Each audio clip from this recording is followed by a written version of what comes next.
தரணி வாழ் தமிழர்களின் இதய ஒலி தமிழன் 24.com. வெசாக் தினத்தில் தையட்டி விஹாரிக்கு எதிராக வெடித்த போராட்டம். சர்ச்சைக்குரிய பல்லேகம தேரர் விவகாரம். அட்டமஸ்தான குழுவின் அதிரடி முடிவு. நியமிக்கப்பட்டுள்ள புதிய தேரர். தொலைபேசி மோகத்தால் சகோதரியை கொலை செய்த சகோதரன். தமிழர் பகுதியில் எழுந்த பரபரப்பு. அர்ஜுனா ராமநாதன் உள்ளிட்டோருக்கு எதிராக வழக்கு. நீதிமன்றத்தின் உத்தரவு. தையட்டி விஹாரை பகுதியை புகைப்படம் எடுத்த இளைஞர்கள் கைது. யாழ்ப்பாணம் கண்டி பிரதான வீதியில் விபத்து. கணவன் பலி, மனைவி படுகாயம். தென்னிந்திய திரைப்பட நடிகர் அஜித் குமாரின் தாயார் காலமானார். சுவிஸ் ஆஃப்ரிங்கன் நகரத்தில் குறைந்த விலையில் சிறந்த தரத்தில் உங்கள் வீட்டு தேவைகளுக்கான யாவும் ஒரே இடத்தில். Little Asia. இங்கே தாயகத்தில் இருந்து தரமான மரக்கறி, ஃப்ரெஷ்ஷான இறைச்சி, சுவையான மீன் வகைகள் மற்றும் ஆசிய, ஆப்பிரிக்க, தாய்லாந்தில் இருந்து இறக்குமதி செய்யப்பட்ட பலசரக்கு பொருட்கள் அனைத்தும் ஒரே கூரையின் கீழ். உங்கள் ஷாப்பிங்கை இனிமையாக்க 200க்கும் மேற்பட்ட கார் பார்க்கிங் வசதி. மேலும் ஹைவேயில் இருந்து வரும் 700 மீட்டர் தூரத்தில் மிக பிரம்மாண்டமான லிட்டில் ஏசியா எக்ஸோட்டிக் ஃபுட். இன்னும் என்ன யோசிக்கிறீங்க? இப்பவே வாங்க, கையோட அள்ளிட்டு போங்க. Little Asia exotic food, park வெக் 2, 4665 ஆஃப்ட்ரிங்கன். தொடர்புகளுக்கு 0627 981111. தொடர்பென விரிவான செய்திகள். யாழ்ப்பாணம் தையிட்டி தனியார் காணியில் சட்டவிரோதமாக அமைக்கப்பட்டுள்ள திஸ்ஸ விஹாரைக்கு எதிராக மக்கள் போராட்டம் ஒன்று முன்னெடுக்கப்படுகின்றது. குறித்த விஹாரைக்கு எதிராக ஒவ்வொரு பௌர்ணமி தினத்திற்கு முந்தைய நாள் மாலையும் பௌர்ணமி தினத்தில் காலையில் இருந்து மாலை வரையும் போராட்டம் முன்னெடுக்கப்படுவது வழமை. அந்த வகையில் நேற்று ஆரம்பிக்கப்பட்ட இந்த போராட்டம் வெசாக் தினமான இன்று 2வது நாளாக முன்னெடுக்கப்பட்டுள்ளது. இந்த போராட்டத்தில் முன்னாள் நாடாளுமன்ற உறுப்பினர் செல்வராஜா கஜேந்திரன், காணி உரிமையாளர்கள், பொதுமக்கள் என பலரும் கலந்து கொண்டுள்ளனர். இந்த நிலையில் போராட்டம் இடம்பெறும் குறித்த பிரதேசத்தில் ஏராளமான காவல்துறையினர் குவிக்கப்பட்டுள்ளனர். தையட்டி விஹாரிக்கு எதிரான போராட்டம் இம்மாதத்துடன் 36 மாதங்களை கடந்துள்ள நிலையில் மக்கள் தமது அறவழி போராட்டத்தை இடையறாது தொடர்ந்து வருகின்றமை குறிப்பிடத்தக்கது. நாடாளுமன்ற உறுப்பினர் அர்ஜுனா ராமநாதன் உள்ளிட்டோருக்கு எதிராக தெல்லிப்பளை புற்றுநோய் வைத்தியசாலை வைத்தியர் நிகழ்நிலை காப்பு சட்டத்தின் கீழ் தாக்கல் செய்த வழக்கு எதிர்வரும் ஜூன் மாதம் 19ஆம் திகதி கட்டளைக்காக திகதியிடப்பட்டது. தெல்லிப்பளை வைத்தியசாலை புற்றுநோய் பிரிவு வைத்தியர் தொடர்பில் சமூக வலைதளங்களில் அவதூறு பரப்பினார்கள் எனும் குற்றச்சாட்டில் நாடாளுமன்ற உறுப்பினர் அர்ஜுனா ராமநாதன் உள்ளிட்ட 2 வைத்தியர்களுக்கு எதிராக நிகழ்நிலை காப்பு சட்டத்தின் கீழ் வழக்கு தாக்கல் செய்யப்பட்டது. வழக்கு விசாரணைக்கு எடுத்துக் கொள்ளப்பட்ட போதே யாழ்ப்பாணம் மேலதிக நீதவான் நீதிமன்றம் இவ்வாறு உத்தரவிட்டது. தன்னை தொந்தரவு செய்யும் வகையிலும் அவதூறுகளை பரப்பும் நோக்கிலும் செய்திகளையும் பரப்புரைகளையும் மேற்கொண்டனர் என்ற குற்றச்சாட்டின் அடிப்படையிலே தெல்லிப்பளை புற்றுநோய் பிரிவு வைத்தியர் ஒருவர் நாடாளுமன்ற உறுப்பினர் அர்ஜுனாவிற்கும் இன்னும் சில தரப்புகளுக்கும் எதிராக நீதிமன்றத்தில் வழக்கு தொடர்ந்தார். நாடாளுமன்ற உறுப்பினர் அர்ஜுனா ராமநாதன், மற்றொரு வைத்தியர், தனியார் ஊடகம், வலையொலி தளங்கள் உள்ளிட்ட சில தரப்புகளுக்கு எதிராகவே இந்த வழக்கு தொடரப்பட்டது.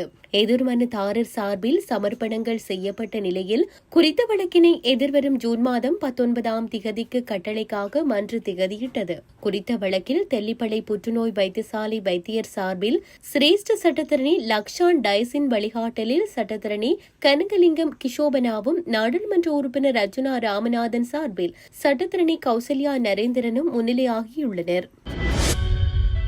மல்வத்த மகாவிகாரியின் அட்டமஸ்தான குழு வடமத்திய மாவட்டத்தின் பிரதம சங்கநாயக்கரும் ருவன்வெளி சைத்தியரமாதிகாரரின் பொறுப்பாளருமான வணக்கத்திற்குரிய எத்தலே வத்துனுவேவ ஞானதிலக தேரரை அஸ்தமஸ்தானாதிபதியின் கடமைகளை கவனிப்பதற்காக தற்காலிகமாக நியமிக்க முடிவு செய்துள்ளது. இந்த முடிவு இன்று எடுக்கப்பட்டதாக அறிவிக்கப்பட்டுள்ளது.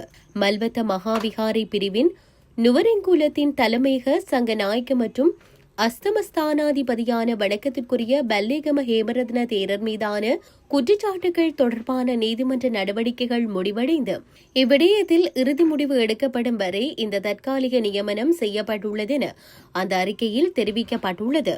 மல்வத்த பீடத்தின் பதிவாளர் வணக்கத்திற்குரிய ஹலாநிதி பகமுன சுமங்கல தேரரின் கையொப்பத்துடன் இந்த அறிவிப்பு வெளியிடப்பட்டுள்ளது. மட்டக்களப்பு ஏறாவூர் போலீஸ் பிரிவுக்குட்பட்ட நீதிமன்ற வீதியிலுள்ள வீட்டில் தந்தை இல்லாத நேரத்தில் தனது 11 வயது சகோதரி கையடக்க தொலைபேசியை தர மறுத்த காரணத்தால் சகோதரனே அவரை கழுத்தை நெரித்து கொலை செய்த சம்பவம் அப்பகுதி மக்களிடையே பெரும் பரபரப்பை ஏற்படுத்தியுள்ளது. இந்த சம்பவம் தொடர்பில் முன்னெடுக்கப்பட்ட விசாரணையில் இன்று குறித்த சிறுவன் ஏறாவூர் போலீசாரால் கைது செய்யப்பட்டுள்ளார்.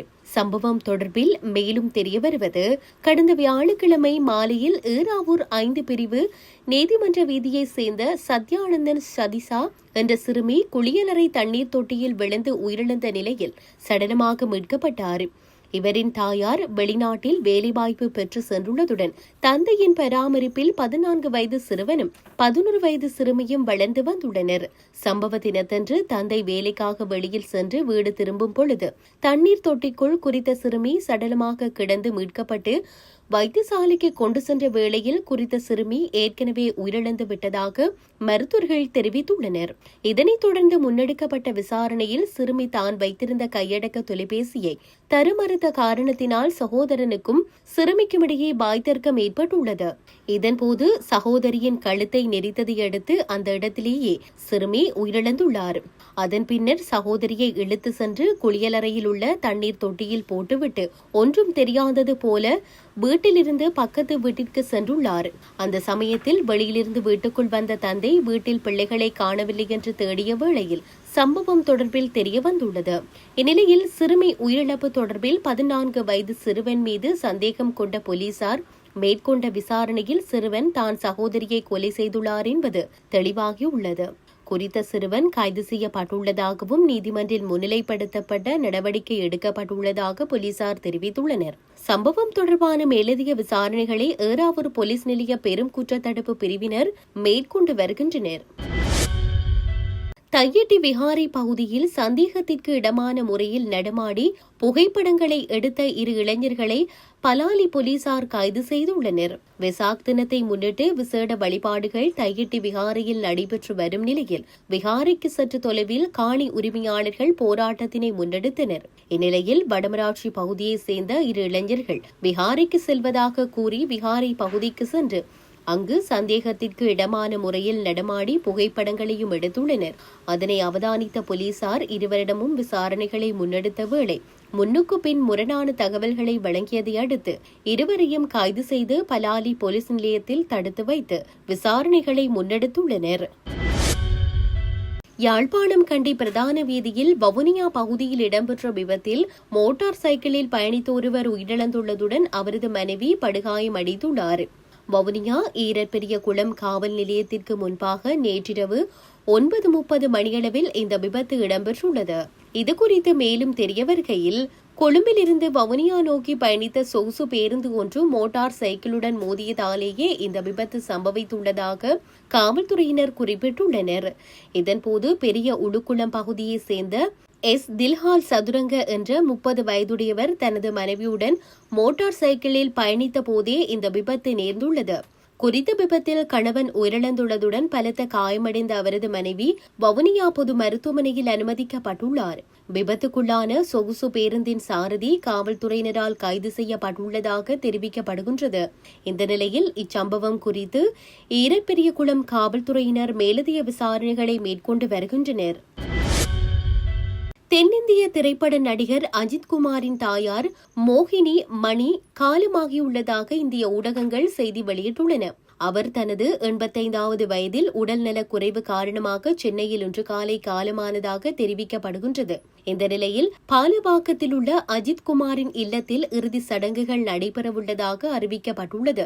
தாயாரின் மறைவு செய்தி அறிந்து துபாயில் இருந்த அஜித்குமார் சென்னைக்கு விரைந்துள்ளதாக குறிப்பிடப்படுகின்றது.